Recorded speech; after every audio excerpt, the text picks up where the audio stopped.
Have you ever wondered what a lifelong monk carries with him when he travels? What secrets of the path are held not in scriptures or temples, but quietly nestled in a worn-out cloth bag?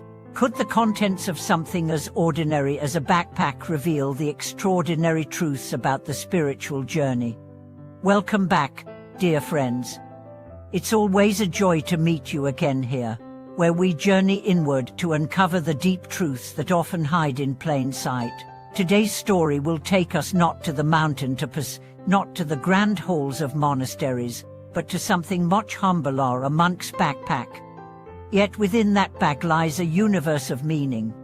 The story begins with an elderly monk named Bhante Jaya, who had walked the dusty roads of many countries, offering silent presence, gentle wisdom, and steady eyes that saw straight into the soul. He carried no fame, no retinue, no expensive robes, but he carried one thing always, a weathered backpack that never left his side. People who met him often wondered what was inside. Was it sacred relics, ancient texts, medicines or talismans? But he never let anyone look. "It is not yet time," that he would say, with a smile that made you feel seen. Until one day, sensing the final phase of his life was near, Bhante Jaya sat under a bodhi tree in a quiet village and called for a small group of students. "It is time, you know," he said, and she opened the bag. What he revealed was not gold, not ritual tools, not even a notebook. It was something far more intimate.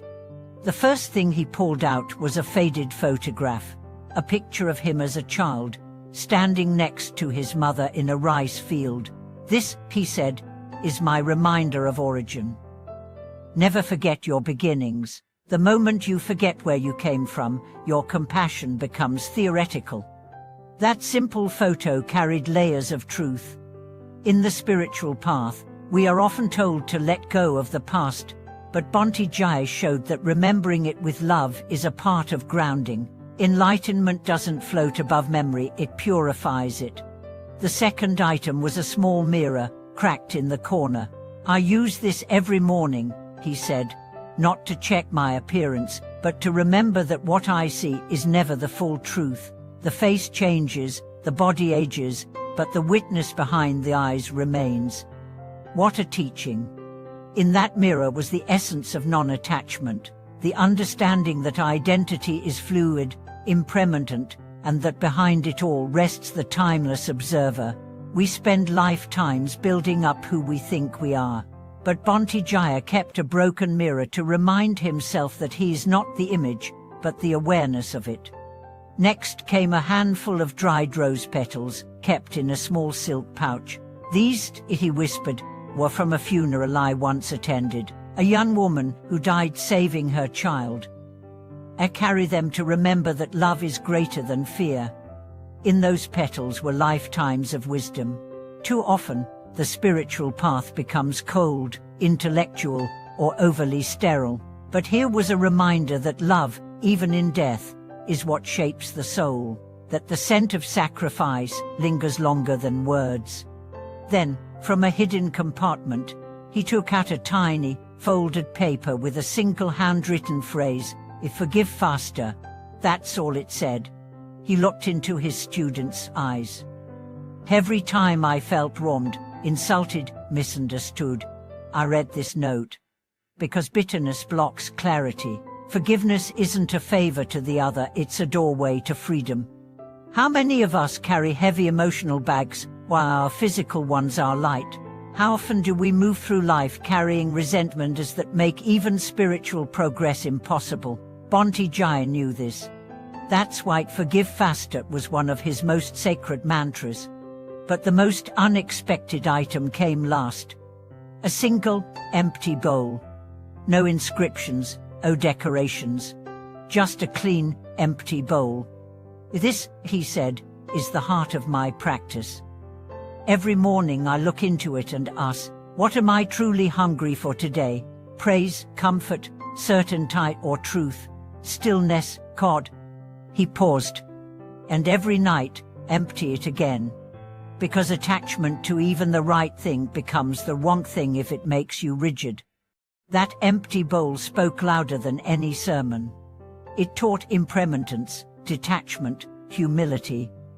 It reminded everyone that the true practitioner doesn't carry fullness but openness. By the time Bhante Jaya finished unpacking, there was no dry among his students, not because of sentimentality, but because they saw themselves reflected in every item, their longings, their fears, their attachments, their truths. So let's bring this home. What's in your backpack? Not the one you carry to work or to the gym, but the invisible one, the one that holds your memories, wounds, beliefs, and intentions. Is it filled with clutter? With old grudges, unexamined ambitions, fears masked as goals? Or does it carry reminders of love, truth, and impermanence? Maybe it's time to unpack.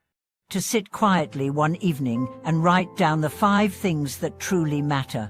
Then choose one object to represent each. Place them where you can see them. Let them become living teachings. Because wisdom doesn't live in books alone.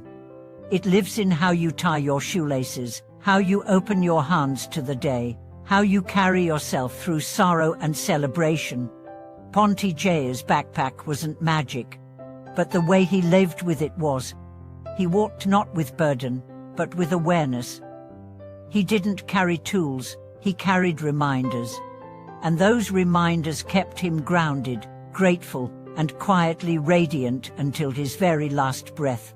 So as we close, let this be your takeaway. You don't need to become someone else to be spiritual. You don't need to go far to find wisdom.